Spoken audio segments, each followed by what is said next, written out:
আমি জনগণের কল্যাণে কাজ করতে চাই, এক সাক্ষাৎকারে একথা বললেন পিএইচডি ডাক্তার আনিসুল আওয়াল।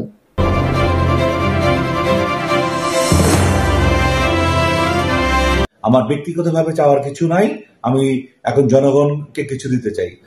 সাক্ষাৎকার থেকে ফিরে গোলাম নবী খোকন বাংলাদেশ জাতীয়তাবাদী দল বিএনপি চাঁদপুর 2 আসন মতলব উত্তর ও দক্ষিণ থেকে আগামী জাতীয় সংসদ নির্বাচনে মনোনয়ন প্রত্যাশী মানবতার ফেরিওয়ালা ডাক্তার আনিসুল আওয়াল পিএইচডির সাথে এক সাক্ষাৎকারে সাংবাদিকের এক প্রশ্নের জবাবে তিনি বলেন, প্রকৃত জনসেবাই হলো মানুষের কাজ, তাই তিনি জনকল্যাণে কাজ করতে চান। প্রশ্ন, কেমন আছেন? আনিসুল, ইনশাল্লাহ ভালো আছি। প্রশ্ন, আপনার পরিচয়, পরিচিতি, শিক্ষা জীবন, চাকরি জীবন এ ব্যাপারে যদি বলেন। 1979 সালে চিটাগং মেডিকেল কলেজের জাতীয়তাবাদী ছাত্র দলের আহ্বায়ক ছিলাম এবং আমি সেই চিটাগং মেডিকেল কলেজের জাতীয়তাবাদী ছাত্র দলের নির্বাচিত সাংস্কৃতিক সম্পাদক ছিলাম। তাছাড়া আমি ড্যাবের সদস্য। এছাড়াও আমি মতলব উত্তর দক্ষিণ মিলিয়ে মতলব ডক্টরস ফোরামের আমি জয়েন্ট কনভেনার। বড় ভাই অধ্যাপক AZM ইফতিখারুল আওয়াল 2002 হতে 2004 পর্যন্ত জাতীয় জাদুঘরের মহাপরিচালক ছিলেন। বড় বোন জিনাত বরকত উল্লাহ 21 পদকপ্রাপ্ত শিল্পকলা একাডেমির পরিচালক ছিলেন।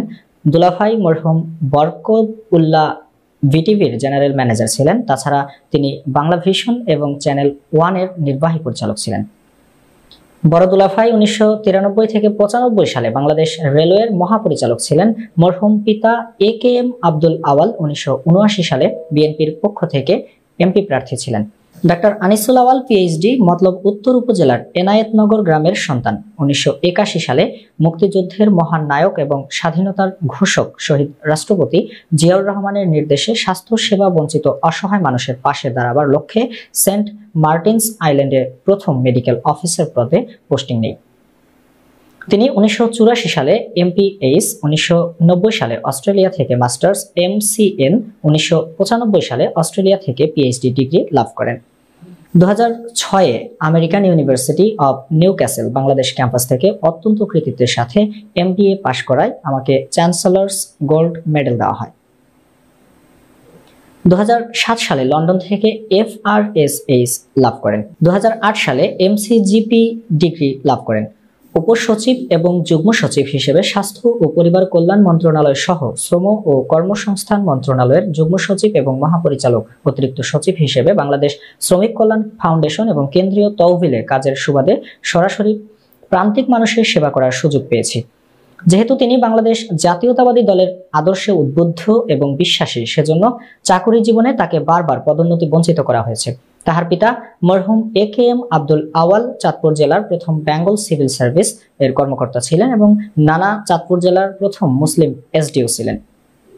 আওয়ামী লীগের স্বৈরশাসন সহ সিন্ডিকেটের দুষ্ট চক্রে দেশবাসীর প্রাণ যখন উষ্ঠাগত এবং দেশের সার্বভৌমত্ব যখন হুমকির মধ্যে ছিল, তখন তিনি চাকরি এবং জীবনের ঝুঁকি নিয়ে সরকারের অপকর্মের বিরুদ্ধে অনবরত লাইভ ভিডিওর মাধ্যমে প্রতিবাদ জানিয়েছেন। তিনি হাসিনার স্বৈরশাসনের পতনে তিনি একজন অ্যাক্টিভিস্ট হিসেবে কাজ করেছেন।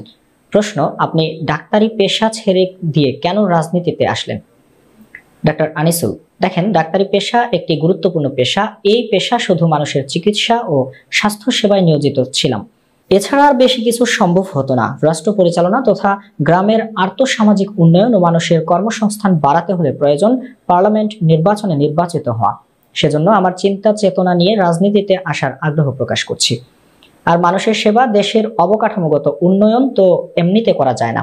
জাতীয় সংসদ নির্বাচনের মাধ্যমে জনগণের ম্যান্ডেট নিয়ে আসলেই এ সমস্ত কাজগুলো করা সম্ভব। তাই আগামী জাতীয় সংসদ নির্বাচনে চাঁদপুর 2 আসন মতলব উত্তর ও দক্ষিণ হতে জাতীয়তাবাদী থেকে আমি মনোনয়ন প্রত্যাশী। প্রশ্ন, দল আপনাকে মনোনয়ন দেবে কি? ডাক্তার আনিসুল আওয়াল, ইনশাল্লাহ আমি আশাবাদী। হাইকমান্ড নেতাদের সাথে আমার খুবই সুসম্পর্ক আছে। সাবেক প্রধানমন্ত্রী বেগম খালেদা জিয়া ও তার উত্তরসূরি দলের ভারপ্রাপ্ত চেয়ারম্যান তারেক রহমান সহ শীর্ষ নেতৃবৃন্দের আমার যোগাযোগ রয়েছে। প্রশ্ন, নির্বাচিত হলে জনগণের প্রত্যাশা পূরণে কি করবেন? ডাক্তার আনিসুল আওয়াল, প্রথমে আইন শৃঙ্খলা ও পরিস্থিতি শান্ত রাখা, মানুষের মৌলিক অধিকার ও চাহিদা পূরণে কাজ করা, মানুষের কর্মসংস্থানের সুযোগ করে দেয়া, মানুষের দোরগোড়ায় সেবা পৌঁছে দেয়া, বিশেষ করে মেঘনা ধনাগোদা সেচ প্রকল্প বেড়িবাঁধকে ঢেলে সাজানো, বাঁধ রয়েছে হুমকির মুখে, অবৈধ স্থাপনা আর দখলদারিত্বের বিরুদ্ধে প্রতিরোধ গড়ে তোলা, জলাবদ্ধতা নিরসনে নিষ্কাশন ব্যবস্থা চালু রাখা, বিভিন্ন প্রযুক্তির মাধ্যমে দেশকে এগিয়ে নেয়া, বেড়িবাঁধের ভিতর বাহির পানির উন্নয়ন বোর্ডের একোয়ারকৃত অনাবাদী ভূমিগুলো চাষযোগ্য করে তোলা, নদীর নাব্যতা রক্ষা করা, সর্বোপরি মাছে ভাতে খাদ্যে স্বয়ংসম্পূর্ণ রাখতে হবে। আর বলতে চাই আসলে এই মতলব খুব অবহেলিত সবসময়। এত অপার সম্ভাবনা থাকার পরও আমার কাছে মনে হয়েছে মতলব অনেক বেশি অবহেলিত। এখানে অনেক কিছু করার আছে। যদি আমি নমিনেশন পাই, বিএনপি যদি আমাকে উপযুক্ত মনে করে, আল্লাহ যদি রহম করেন, তাহলে আমার অনেক কিছু করার ইচ্ছে আছে। সেগুলো আপনারা ধীরে ধীরে জানতে পারবেন, আমি ধীরে ধীরে আপনাদেরকে বলবো। মতলব উত্তর ও দক্ষিণে যে সমস্ত সরকারি অনাবাদী জমিগুলো রয়েছে এগুলো চাষযোগ্য করা হলে মাছে ভাতে সমান সমান উৎপাদন করা সম্ভব হবে। তাছাড়া গরু, বাছুর, হাঁস, মুরগি পালনের সুযোগ সৃষ্টি করে দিতে হবে। সকল সড়কে সোলার প্যানেল স্থাপন করে মতলবকে আলোকিত করতে হবে।